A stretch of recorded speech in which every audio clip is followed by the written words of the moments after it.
Is it true that the atrocities of World War II happened because the Nazis were simply unprepared to deal with all the prisoners of war?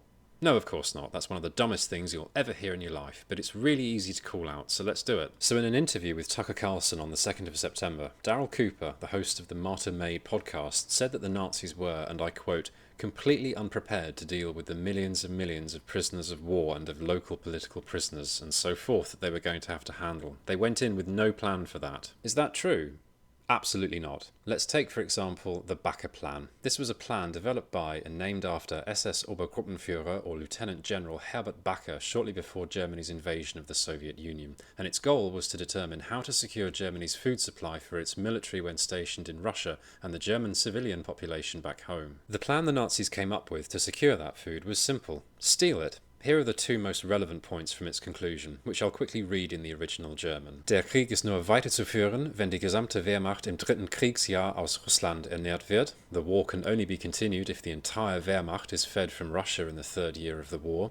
Hierbei werden zweifellos zig Millionen Menschen verhungern, wenn von uns das für uns Notwendige aus dem Lande herausgeholt wird. If we take what we need out of the country, there can be no doubt that tens of millions of people will die of starvation. Today, Darryl Cooper posted a response to the media outpouring that followed his interview with Tucker Carlson, and instead of correcting himself, he doubled down on his view that Germany launched an invasion with no plan to feed or care for the millions of people in territories it occupied. Now, this is not history. It's not academic or intelligent, it's simply complete nonsense, and in my opinion, it's Hitler fan fiction. The Nazis were not only planning to starve tens of millions of innocent people, they were literally staking their success on it.